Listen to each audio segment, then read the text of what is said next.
گھر میں عید کا جشن چل رہا تھا۔ میرے سارے دوست آئے ہوئے تھے۔ بیوی نے مہنگی ترین ساڑی پہنی تھی۔ جب اچانک انجان نمبر سے فون آیا، جو خبر ملی، میں بھاگتا ہوا چھوٹے بھائی کے گھر گیا۔ میرے چھوٹے بھائی نے بھوک اور فاقوں کی وجہ سے اپنے بچوں کو زہر دے دیا تھا۔ وہ خود بھی آخری سانسیں لے رہا تھا کہ بولا، بھائی اگر تم زکوٰۃ مجھے دے دیتے تو بچوں کو نہ مارتا۔ یہ سن میرا دل پھٹنے لگا۔ جب میں گھر لوٹا تو اندر چیخیں گونج رہی تھیں۔ فوراً اندر گیا پر گھر خوشیوں سے بھر گیا تھا۔ عید کا تہوار تھا اور ہر طرف رنگ برنگی روشنیاں، مہمانوں کی چہکار اور بچوں کے قہقہوں کی آوازیں گونج رہی تھیں۔ گھر میں قیمتی پردے، نئے فرنیچر اور سجاوٹ کے نایاب نمونے ہر آنے والے کو مرغوب کر رہے تھے۔ میری بیوی نورین نے عید کے موقع پر سب کچھ بڑھ چڑھ کر کیا تھا۔ بڑی دعوت کا اہتمام کیا تھا۔ ہر چیز باہر سے آرڈر کی گئی تھی۔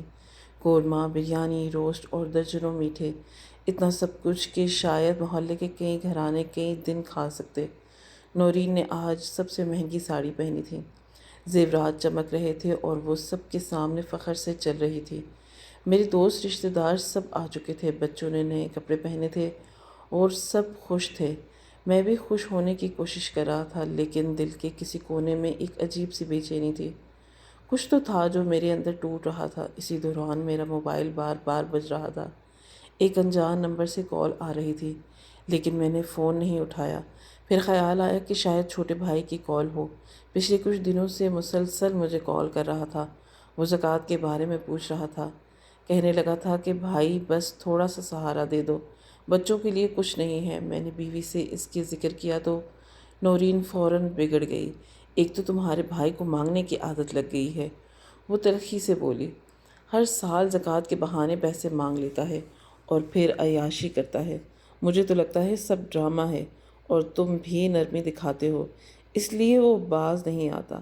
میں نے کہا، لیکن میں خود جا کے دیکھوں گا، اگر واقعی ہی کوئی پریشانی ہے تو ہم کیوں نہ مدد کریں۔ وہ فوراً بولی، کوئی ضرورت نہیں وہاں جانے کی، عید آنے میں دن ہی کتنے باقی رہ گئے ہیں۔ تمہیں پتہ ہے بچوں کو ابھی کتنی چیزیں خریدنی ہیں۔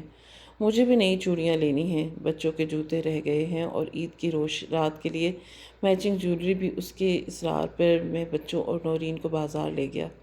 2 لاکھ کی شاپنگ ہوئی، بچوں کے کھلونے، کپڑے، نورین کی مہنگی ساڑیاں، جوتے، پرس اور میک اپ کا سارا سامان۔ بازار سے لوگوں سے بھرا ہوا تھا، روشنیوں سے دل خوش ہو رہا تھا۔ چاند رات قریب تھی، ہر طرف خوشی ہوئی خوشی تھی، لیکن میرے دل میں ایک عجیب سی جگہ خالی تھی۔ اسی ہجوم میں ایک لمحہ ایسا آیا کہ جب میری نظر ایک چھوٹے سے بچے پر پڑی۔ اس کی آنکھوں میں حسرت تھی، وہ نئے کپڑوں کو ایسے دیکھ رہا تھا جسے کبھی پہنے ہی نہ ہوں۔ دل پسیج گیا۔ میں نے جیب سے 500 روپے نکالے اور آگے بڑھایا تو نورین نے میرا ہاتھ روک لیا۔ فواد، اس نے جھٹکے سے کہا، کہ ارے ان لوگوں کو تو عادت ہے ایسی شکلیں بنانے کی، ان کے گھروں میں نوٹوں سے بھری تجوریاں ہیں، تم اتنی محنت کرتے ہو صرف ہمارے بچوں کے لیے، ان کے لیے نہیں، چلو اب ہمیں آئس کریم کھلاؤ۔ میں چپ ہو گیا، کچھ کہنے کی ہمت نہیں تھی۔ وہ بچہ چپ چاپ اپنی جگہ سے ہٹ گیا اور ہم آئس کریم کی دکان کی طرف بڑھ گئے۔ دل میں ایک چبھن سی رہ گئی، جیسے کوئی زخم ابھی بھی باقی ہو اور وہ دھیرے دھیرے اندر تک پھیل رہا تھا۔ میرے لیے زندگی ایک طے شدہ راستے پر چل رہی تھی۔ میں صبح دفتر نکلتا، شام کو دیر سے واپس آتا، کاروبار بڑھ رہا تھا، آمدن اچھی ہو رہی تھی اور اسی رفتار کے ساتھ ذمہ داریاں بھی بڑھتی جا رہی تھیں۔ ہر مہینے کے آخر میں جب کمائی کا احساس ہوتا تو وہ رقم نورین کے ہاتھ پر رکھ دیتا۔ اس نے شروع دن سے ہی یہ ذمہ داری اپنے ہاتھ میں لے لی تھی۔ اس کا کہنا تھا کہ عورت ہی بہتر طریقے سے گھر چلاتی ہے، بجٹ سنبھالتی ہے اور ضروریات کو سمجھتی ہے۔ میں نے کبھی اس بات پر اختلاف نہیں کیا، نہ ہی کبھی سوال کیا کہ وہ پیسے کہاں خرچ کرتی ہے۔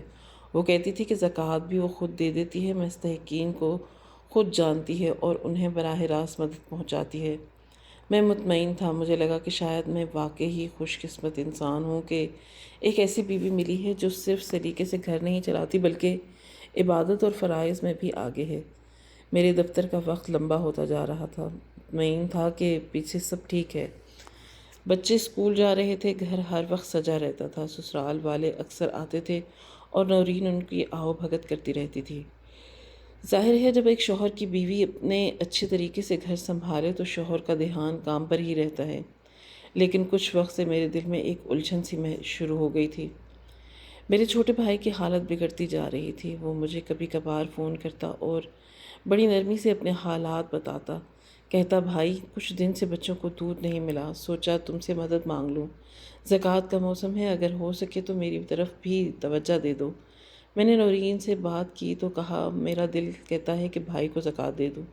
وہ بہت پریشان ہے۔ نورین نے فوراً کہا کہ میں نے پہلے ہی ساری زکوٰۃ کے پیسے نکال کر مستحقین کو دے دیے ہیں، اور ویسے بھی تمہارے بھائی کو تم جتنا بھی دو اس کی ضرورتیں ختم نہیں ہوتی، ہر سال وہ زکوٰۃ کے بہانے پیسے لے جاتا ہے، کوئی کام کیوں نہیں کرتا۔ میں خاموش ہو گیا۔ میں جانتا تھا کہ نورین واقعی زکوٰۃ دیتی ہے یا نہیں، نہ میں نے کبھی پوچھا۔ میں اتنا مصروف ہو چکا تھا کہ چھوٹے بھائی کے گھر جانا بھی چھوٹ چکا تھا۔ کئی سال گزر گئے، اس کے دروازے کے اندر قدم نہیں رکھا، کبھی وقت نہیں ملا، اور جب وقت ہوتا نورین کوئی نہ کوئی بات نکال کر مجھے روک لیتی۔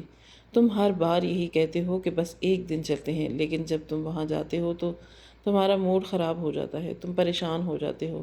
بہتر ہے کہ اپنی خوشیوں کو برباد مت کرو۔ وہ اکثر یہی الفاظ کہتی اور میں مان جاتا۔ شاید میں کمزور تھا، شاید میں مصروفیت کا بہانہ بنا کر اپنی ذمہ داریوں سے بھاگ رہا تھا۔ مجھے یاد ہے ایک دن میں واقعی تیار ہو گیا تھا کہ آج بھائی کے گھر جاؤں گا۔ اچانک نورین نے کہا کہ تمہیں پتہ ہے نا کہ کل ہماری گھر پہ دعوت ہے، تمہیں بازار سے بہت ساری چیزیں لانی ہیں، اور تم جا رہے ہو اپنے بھائی کے گھر جو تمہیں صرف پیسوں کے لیے یاد کرتا ہے۔ میں رک گیا۔ مجھے لگا کہ شاید واقعی ہی وقت ٹھیک نہیں ہے، لیکن دل کے کسی کونے میں آواز آتی رہی کہ تم کچھ غلط کر رہے ہو۔ رمضان کا مہینہ تھا، زکوٰۃ کی رقم اس بار کچھ زیادہ ہی بنی تھی، کاروبار نے اچھی آمدن دی تھی اور میں نے خود حساب لگا کر الگ رکھا تھا۔ دل میں ٹھان لیا تھا کہ ایک بار یہ رقم میں خود دوں گا، اور سب سے پہلے اپنے بھائی کو، لیکن نورین نے وہ رقم مجھ سے پہلے ہی مانگ لی۔ مجھے پتا ہے کہ کن لوگوں کو دینی ہے، تم بس مجھے دے دو، ہر سال یہی کہتے ہو خود دوں گا، لیکن وقت نہیں ملتا۔ میں دیتی ہوں نا، تم فکر نہ کرو۔ میں نے کہا کہ اس بار میں خود دینا چاہتا ہوں، میرے بھائی کو ضرورت ہے۔ نورین نے آنکھیں تروڑی اور سخت لہجے میں بولی کہ تو کیا میں غلط دیتی ہوں؟ تمہیں مجھ پر اعتبار نہیں ہے؟ میں خاموش ہو گیا۔ میرے پاس الفاظ نہیں تھے۔ اعتبار کو تو تھا، لیکن میرے دل میں ایک خلش تھی۔ میں نے وہ رقم اسے دے دی، اور جیسے ہی رقم اس کے ہاتھ میں گئی اس نے فوراً اسے اپنے زیورات کے دراز میں رکھ دیا۔ میں کچھ کہہ نہ سکا، بس دل میں سوچتا رہا کہ شاید یہ کل دے دے گی، شاید پرسوں کسی مستحق تک پہنچا دے گی۔ لیکن وقت گزرتا گیا، بھائی کے فون آنا بند ہو گئے۔ شاید اسے امید ہی نہ رہی کہ میں اپنی دنیا میں مگن تھا، بچوں کے اسکول میں گیا تھا، لیکن کہیں نہ کہیں دل میں ایک چبھن سی راج کر رہی تھی، کچھ ادھورا سا لگ رہا تھا۔ ایک دن میں نے نورین سے پوچھا تم نے زکوٰۃ دے دی؟ وہ کہنے لگی کہ ہاں دے دی ہے۔ کیوں، تمہیں ابھی تک یقین نہیں آیا؟ میں نے ہلکا سا سر ہلایا اور بات بدل دی، لیکن حقیقت یہ تھی کہ میرے دل نے پہلی بار مجھے دھوکہ دینا بند کر دیا تھا۔ مجھے اندازہ ہو گیا تھا کہ میں نے بڑی غلطی کی ہے، بھائی کو دینا چاہیے تھا، لیکن نورین نے سب کچھ سنبھال لیا تھا اور میں خاموش رہا، کیونکہ مجھے عادت ہو گئی تھی خاموش رہنے کی۔ کلائمیکس یہی تھا کہ چاہ کر بھی اپنے بھائی کو زکوٰۃ نہیں دے سکتا، کیونکہ میرے پیسوں پر میرا اختیار کب کا ختم ہو چکا تھا۔ نورین کی شخصیت میں ایک خاص طرح کا غرور شامل تھا، وہ غرور جو بچپن سے ہی اسے سکھایا گیا تھا، اپنے مال و دولت پر ناز کرنے کا، اپنے خاندان کی برتری کا۔ اس کا تعلق ایک ایسے گھرانے سے تھا جو ہمیشہ دوسروں کو نیچا دکھا کر جیتا تھا۔ جب ہماری شادی ہوئی تو میری حیثیت ایک درمیانے طبقے کے نوجوان کی تھی جو محنت سے آگے بڑھنے کی کوشش کر رہا تھا۔ نورین کے چچا کی کمپنی میں نوکری شروع کی تھی، اور اسی کمپنی میں کام کرتے کرتے میرا رشتہ طے ہوا۔ نورین کے والد نے ہمارا نکاح دھوم دھام سے کیا۔ وہ جہیز میں ایک مکمل فلیٹ، قیمتی سامان، گاڑی اور نقد رقم دی۔ میں اس سب پر شکر گزار تھا، لیکن شاید میرے شکر گزار ہونے کی کیفیت نورین کی نظر میں میری کمزوری بن گئی۔ اس نے کبھی مجھے اپنا برابر نہیں سمجھا، ہمیشہ مجھے یہ احساس دلایا کہ جو کچھ میں آج ہوں اس میں اس کے خاندان کا احسان ہے۔ یہ جو گھر تم میں رہتے ہو میرے ابو نے دیا ہے، جو گاڑی تم چلاتے ہو وہ میرے چچا نے دی ہے، اور جہاں تم نوکری کر رہے ہو وہ بھی ہمارے خاندان کی کمپنی ہے۔ وہ یہ باتیں اکثر یاد دلاتی تھی۔ میں خاموش رہتا تھا، شاید مجھے لگتا تھا کہ شکر گزار رہنا ہی بہتر ہے، مگر یہ شکر گزاری کب غلامی میں بدل گئی یہ مجھے خود بھی خبر نہ ہوئی۔ ایک بار کی بات ہے کہ رمضان کا مہینہ تھا اور میرے چھوٹے بھائی کی بیوی نے مجھے فون کیا۔ اس کے لہجے میں شرمندگی تھی، آنکھوں میں نمی تھی، آواز میں جھجک۔ کہنے لگی کہ بھائی صاحب اگر ممکن ہو تو بچوں کے لیے کچھ کپڑے لے دیں، ہم خود مانگنے کے قائل نہیں لیکن اس بار کچھ بھی نہیں ہے۔ میرا دل بھر آیا، میں نے فوراً کچھ رقم بینک سے نکالی اور بھائی کے گھر پہنچا۔ وہ منظر آج بھی مجھے آنکھوں کے سامنے سے ہے، بچے پھٹے کپڑوں میں، گھر کا سامان بکھرا ہوا، فریج خالی اور چولہا ٹھنڈا۔ میں نے بغیر کچھ کہے بھائی کے ہاتھ پر پیسے رکھ دیے اور رونے لگا۔ مجھے لگا کہ جیسے میں نے کوئی فرض پورا کیا ہو، لیکن جیسے ہی میں گھر پہنچا تو نورین کا رویہ بدلا ہوا تھا۔ اسے پیسوں کی رسید دیکھی تو چہرہ لال ہو گیا، چیخنے لگی، ہوتے کون ہو تم، میرے پیسے میرے پوچھے بغیر کسی کو دینے والے؟ میں نے نرمی سے کہا کہ وہ میرے چھوٹے بھائی ہیں، ان کے بغیر کپڑوں کے عید گزرتی، صرف 2,000 دیے ہیں، اور تمہیں لگا کہ تمہارے بھائی کی اوقات ہے ہمارے پیسوں پر ہاتھ ڈالنے کی؟ میرے خاندان والے جب آتے ہیں تو ہم ان کو تحفے دیتے ہیں نا، سب کچھ کر کے دیتے ہیں، تم نے تو کبھی کچھ نہیں کیا۔ کہا لیکن تمہارے رشتہ داروں کا ذکر آتے ہی تمہارا دل بھر آتا ہے، ان کی مدد کرنی ہے تمہیں۔ میں خاموش کھڑا رہا، مجھے سمجھ نہیں آتا تھا کہ محبت اور تعلقات کب پیسوں کے ترازو میں تولے جانے لگے۔ میں نے کہا نورین وہ میرا بھائی ہے، اس کے بچے میرے بچوں کے جیسے ہیں، اگر میں ان کی مدد نہیں کروں گا تو کون کرے گا؟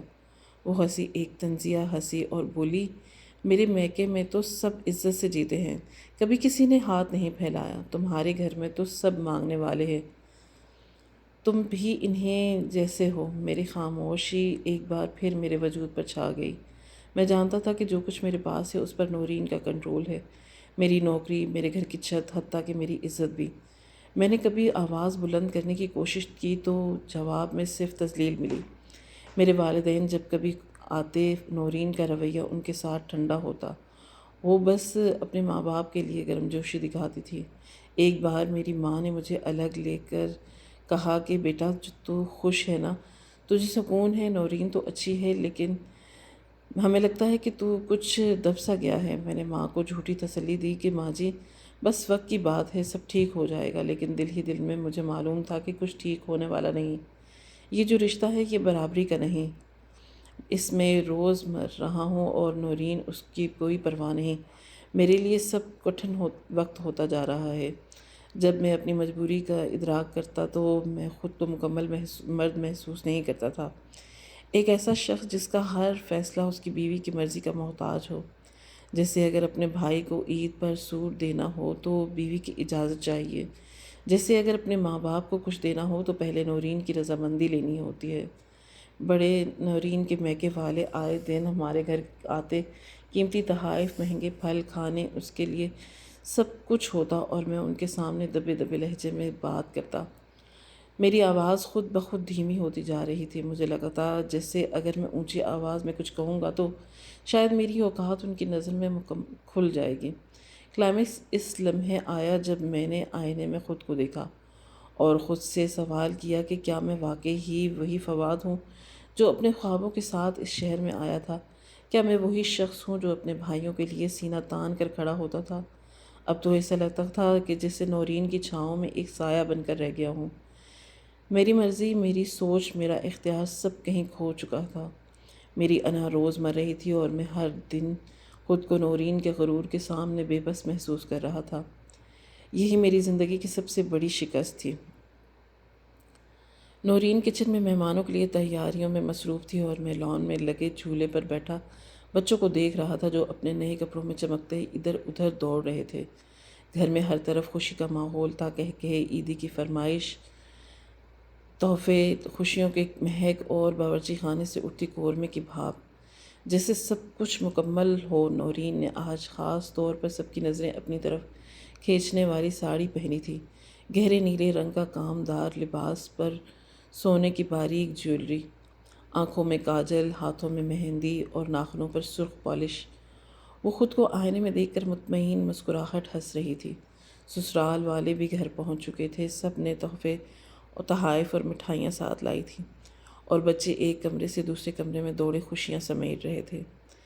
لیکن ان سب خوشیوں کے بیچ میں میرے دل میں ایک عجیب سا اضطراب تھا، جسے اندر کوئی چیز ٹوٹ رہی ہو۔ میں لوگوں کے بیچ تھا لیکن دل کہیں اور اٹکا ہوا تھا۔ چائے کا کپ ہاتھ میں لیے لیکن ذہن میں وہ آخری کال گونج رہی تھی جو میرے چھوٹے بھائی کی طرف سے آئی تھی۔ پچھلے کچھ دنوں میں اس کی حالت کافی خراب ہو چکی تھی۔ وہ بار بار رابطہ کرنے کی کوشش کرتا لیکن نورین کی باتوں کی گونج میرے کانوں میں اس قدر بھر گئی تھی کہ میں نے اس کی کالز کو سنجیدہ لینا ہی چھوڑ دیا تھا۔ نورین نے کہا تھا کہ تمہارے بھائی کو مانگنے کی عادت پڑ گئی ہے، ہر سال یہی ڈرامہ، ہر بار یہی آنسو۔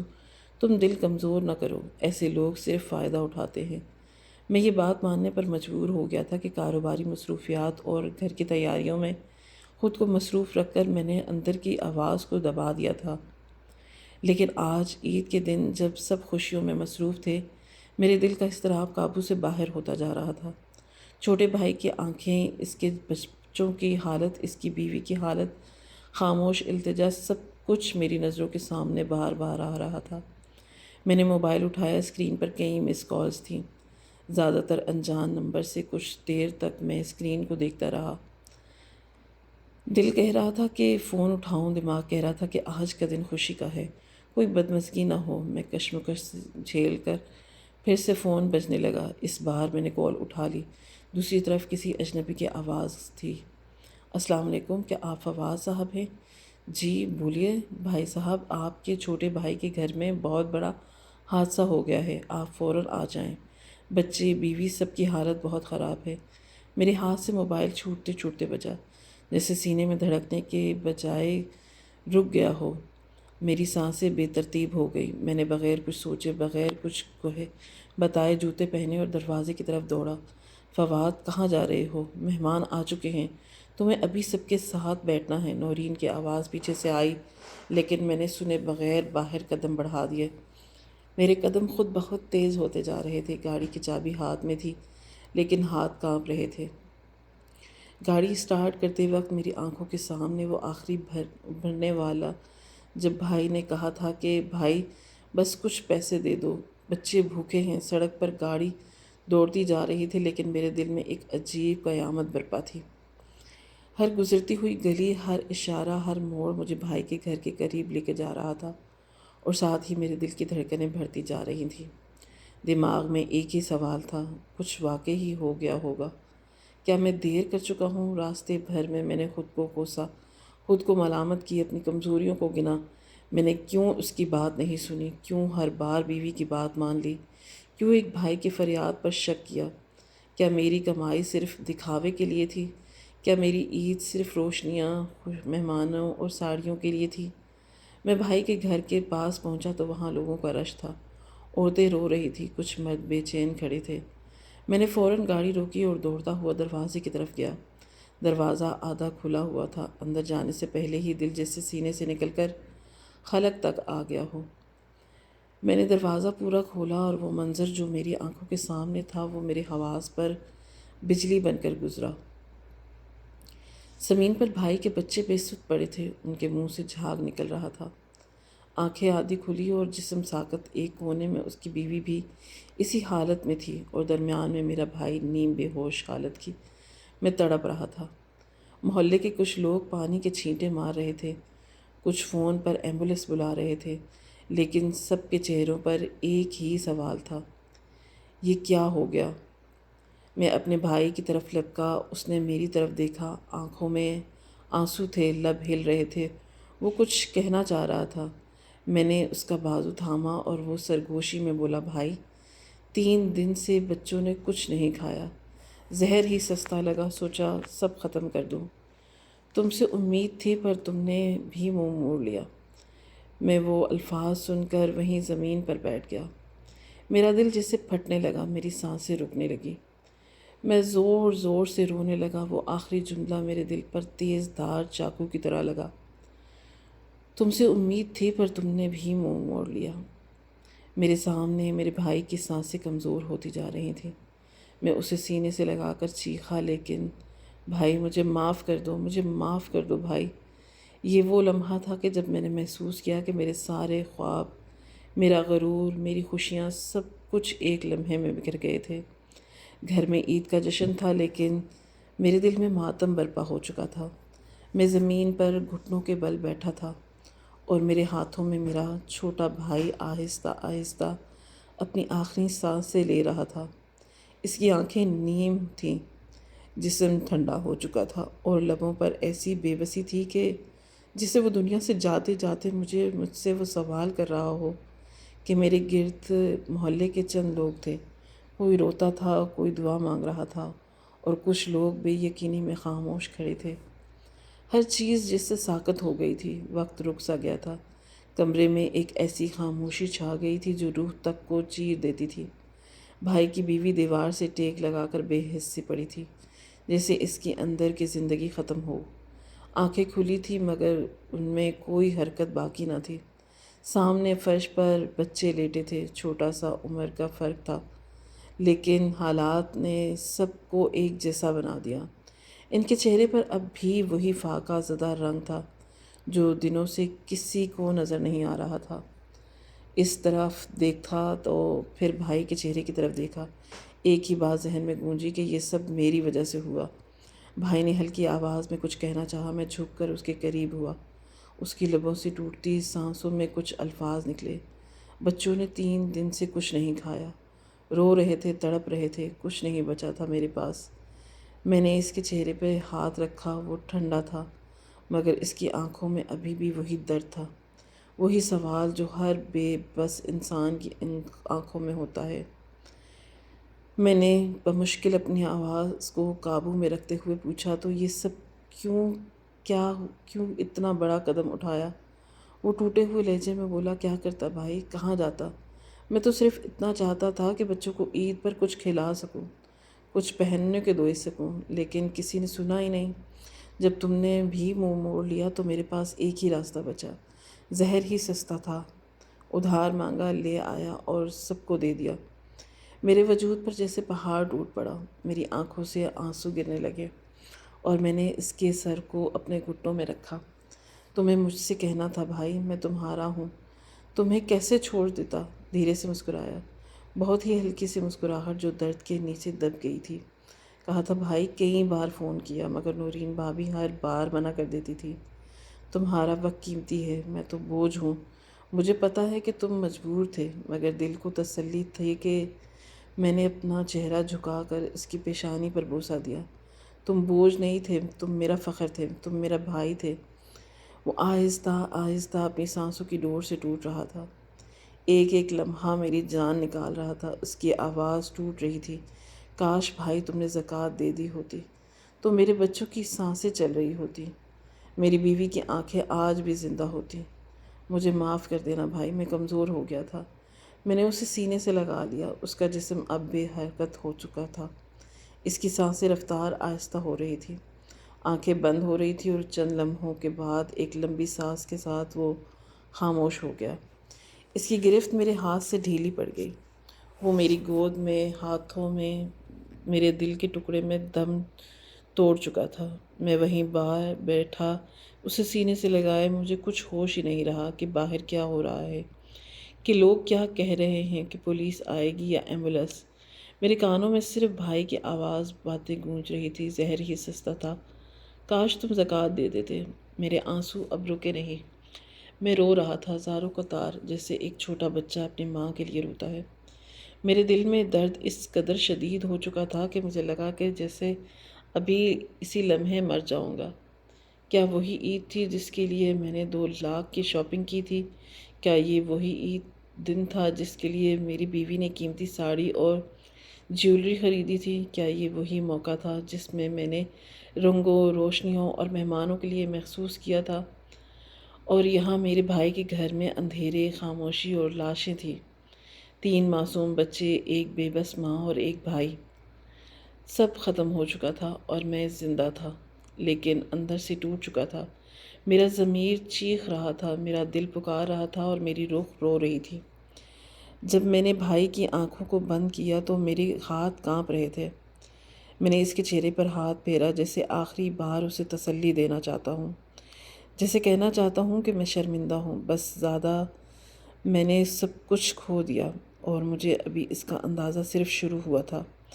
میرا بھائی میرے سامنے میرے ہاتھوں میں دم توڑ گیا، اور ساتھ ہی میری انسانیت، میری غیرت، میرا ضمیر بھی۔ میں اب وہیں زمین پر بیٹھا تھا، میرے ہاتھ میرے بھائی کے بے جان جسم پر تھے، اور آنکھیں مسلسل بہہ رہی تھیں۔ محلے کے لوگ افسوس کا اظہار کر رہے تھے، کچھ لوگ بچوں کی لاشوں کو دیکھ کر رو رہے تھے، اور کچھ عورتیں بھائی کی بیوی کے لیے دعائیں پڑھ رہی تھیں، لیکن میری دنیا اس سے ایک لمحے میں پوری طرح اجڑ چکی تھی۔ میں خود کو بالکل خالی محسوس کر رہا تھا، جسے میری روح بھی میرے اندر سے نکل گئی ہو۔ ایک طرف میری بیوی کی آواز گونج رہی تھی، جو کچھ دیر پہلے میرے پیچھے چیخ کر کہہ رہی ہو، کہاں جا رہے ہو، مہمان آ چکے ہیں۔ اور اب میں یہاں تھا، اپنے بھائی کی لاشوں کے ساتھ، جو صرف اس کے لیے مر گیا کیونکہ میں نے اس کے حق کا سا زکوٰۃ نہیں دیا۔ میں اس وقت اندر سے کہیں کسی ایسے انسان کی طرح محسوس کر رہا تھا کہ جو جیتے جی مر چکا ہو۔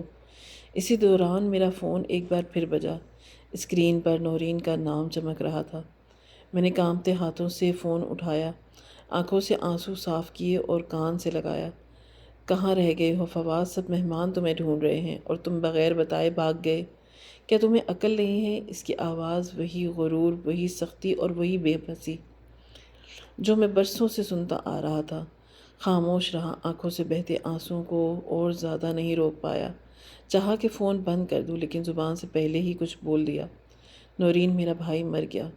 چند لمحوں کی خاموشی چھا گئی۔ مجھے لگا کہ اب اس کی آواز میں کچھ دکھ ہو جائے گا، شاید وہ بھی سن کر لرز جائے، لیکن جو میں نے سنا وہ میری تصور سے بھی زیادہ شفاف تھا۔ اف، خدا کا شکر ہے، اس نے قدرے اطمینان سے کہا۔ آخر کار جان چھوٹی اس رونے دھونے والے شخص سے۔ روزانہ کی فریاد مانگنے کی عادت، اور تم اس پر اس کا اثر اب سکون ہو گیا۔ میرے لیے ساکت ہو گئے، دل جیسے رک گیا ہو، سانسیں جیسے بند ہو گئی ہوں۔ میں نے کچھ کہنا چاہا لیکن الفاظ نہیں نکلے، ہونٹ کپ کپا رہے تھے۔ میں نے بمشکل، نورین تمہیں شرم نہیں آئی؟ وہ میرا بھائی تھا، اس کی بیوی، اس کے 3 بچے، سب ختم ہو گئے۔ نورین نے ہنستے ہوئے کہا کہ فواد تم بھی عجیب ہو، تم اپنے بزنس مین ہو، دماغ سے نہیں سوچتے۔ یہ سب لوگ غریب تھے، تم جیسے لوگوں کو بے وقوف بناتے ہیں۔ انہیں اللہ نے غریب بنایا ہے، یہ ان کی تقدیر ہے۔ ہم کیسے اپنی قیمتی پیسے ان پر لوٹائیں؟ میرا دل زور سے دھڑکنے لگا، جیسے ابھی سینہ پھاڑ کے نکل آئے گا۔ میں نے تو تمہیں زکوٰۃ کے پیسے دیے تھے، تم نے کہا تھا کہ تم خود مستحقین کو دے دو گی۔ نورین نے ایک لمبی سانسیں لی اور پھر بڑے سکون سے کہا کہ میں نے کبھی بھی کسی غریب کو زکوٰۃ نہیں دی۔ مجھے ان سب باتوں پر یقین نہیں آ رہا تھا۔ وہ پیسے اپنے زیورات میں لگا دیے، کچھ بچوں کی شاپنگ میں، اور کچھ تو تمہارے سسرال والوں کی تحفے بھی دے دیے۔ میرے ہاتھ کب کپا رہے تھے، میں ششد رہ گیا، زبان بند، ساکت، جیسے کسی نے اندر سے دل نکال دیا ہو۔ میں زندگی میں کبھی ایسا دھوکہ محسوس نہیں کیا۔ اتنے سالوں کی کمائی، عبادت، ایمانداری، سب اسی لمحے میں بیکار ہو گئی۔ تو تم نے کبھی زکوٰۃ نہیں دی، تم نے مجھے دھوکہ دیا، ان معصوم بچوں کی جانیں تمہارے لالچ کی بھینس ڈک گئی۔ نورین کا لہجہ اب بھی بے نیاز تھا۔ تم اتنے سادہ ہو فواد، تمہیں تو کبھی حساب کرنا ہی نہیں آیا، تم نے بس کمائی اور میں نے سنبھالی۔ جہاں تک زکوٰۃ کی بات ہے، یہ سب رسمیں ہیں، پرانی سوچ۔ آج کل لوگ اپنی فیملی کے لیے کماتے ہیں، دوسروں کے لیے نہیں۔ میرے وجود کا ہر حصہ چیخ پڑا، جیسے میں اپنی زندگی کا سب سے بڑا مجرم ہوں۔ میں نے ایک ایسی عورت پر بھروسہ کیا جو رحم دین اور رشتوں کی قدر سے خالی تھی۔ میرے بھائی کا خون میرے ہاتھوں پر تھا، لیکن وہ خنجر نورین کے ہاتھ میں تھا، جس نے دھوکے سے میرے اعتماد کو ذبح کیا۔ میں اب بھی فون کان سے لگائے تھا، لیکن میری آواز گم ہو چکی تھی، میری آنکھوں میں آنسو تھم گئے، جسم اب مزید رونا چاہ رہا تھا۔ ہمیں یہ الفاظ میرے دل میں ایک زہر کی طرح لگ رہے تھے۔ میری زندگی بھر جو سیکھا تھا، جو ایمانداری رکھا تھا، وہ سب اس عورت کے خود غرضی اور بے رحمی کی نیچ دب گیا۔ میں نے فون بند کر دیا اور ہاتھوں سے فون نیچے گر گیا۔ میں وہاں بیٹھا اپنے بھائی کی لاش کے پاس صرف ایک ہی بات سوچ رہا تھا۔ میں نے اسے زکوٰۃ کے پیسے نہیں دیے، لیکن اس سے بھی بڑا ظلم یہ تھا کہ میں وہ زکوٰۃ پیسے ایک ہاتھ میں دے دیے جو انہیں کبھی دینے کے اہل نہیں تھے۔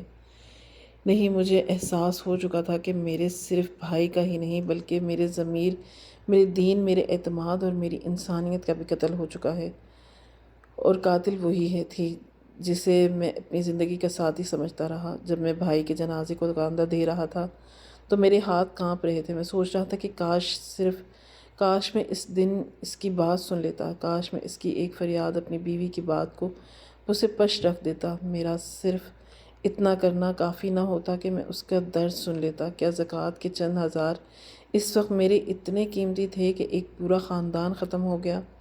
اور کیا وہ چند ہزار آج اس راگ کے سامنے کوئی قیمت رکھتے تھے؟ پھر جب میں نے نورین اور اپنے بچوں کے جنازے تیار کیے تب میرا دل چیخ رہا تھا، اللہ سے معافی مانگ رہا تھا، لیکن میرے اندر اتنی بھی طاقت نہیں بچی تھی کہ میں دعا کے لیے ہاتھ کھڑے کر سکوں۔ اس وقت تک کہیں کھو چکی تھی جب میں نے دل میں کہ سچ پر پردہ ڈال کر جھوٹ کو سہارا دیا، جب میں نے بھائی کی غربت کا مذاق سنا اور کچھ نہ کہا، جب میں نے نورین کو زکوٰۃ کے پیسے پکڑا دیے اور پلٹ کر یہ نہ پوچھا کہ وہ کہاں دیے۔ آج وہ سب لوگ جن کے لیے میں نے اپنی زندگی بنائی میرے گرد مٹی میں دفن ہو چکے تھے۔ میرا فلیٹ، میری گاڑی، میری زیورات، میری کمائی ہوئی سب کچھ جو میں نے اپنے بچوں اور بیوی کے لیے جوڑا تھا وہ سب کچھ خاک ہو چکا تھا۔ اب نہ کوئی بیوی ہے، نہ بچے، نہ کوئی بھتیجے، نہ سکھ، نہ سکون، خوشی، نہ فخر، نہ غرور۔ جو باقی ہے وہ صرف پچھتاوا ہے، وہ صرف یادیں ہیں، اور صرف وہی لمحے جو بار بار پلٹ کر آتے ہیں اور مجھ سے سوال کرتے ہیں، کیا تم نے اپنا فرض نبھایا؟ کیا تم نے اللہ کے حکم کی تعظیم کی؟ کیا تم نے اس مال کو جہاں پہنچانا تھا وہاں پہنچایا؟ اور میرے پاس ان سب سوالوں کا صرف ایک ہی جواب تھا، نہیں۔ میں آج بھی اسی ملبے کے بیچ بیٹھا رہا، راگ اٹھا کر سوچتا ہوں کہ یہ وہی گھر ہے جسے میں نے محبتوں سے سجایا تھا، لیکن زکوٰۃ کے حقدار کو حق نہ دیا، اللہ کو ناراضگی مول لی، اور اللہ نے پھر وہ سب کچھ مجھ سے لے لیا جس پر میں ناز کرتا تھا۔ میری کہانی کا انجام میرے سامنے، میرا بھائی اپنی غیرت کے ساتھ اس دنیا سے چلا گیا، لیکن میں بھی اپنی خود غرضی، اپنی کمزوری اور اپنے گناہوں کے بوجھ تلے دفن ہو چکا ہوں۔ یہ زندگی اب میرے لیے بالکل ایک سبق ہے، ان سب کے لیے جو یہ سمجھتے ہیں کہ زکوٰۃ صرف غریب پر احسان ہے۔ نہیں، زکوٰۃ حق ہے اور اس کا ادا کرنا جرم ہے۔ آج میرا سب کچھ ختم ہو چکا، دونوں خاندان، دونوں گھر، دونوں دنیا، اور میں کھڑا ایک بربادی کی داستان بن رہا تھا جو صرف اتنا کہنے کے قابل رہ گیا تھا، خسارہ میرے ہاتھ آیا ہے، کاش میں نے بھائی کو زکوٰۃ دے دی ہوتی۔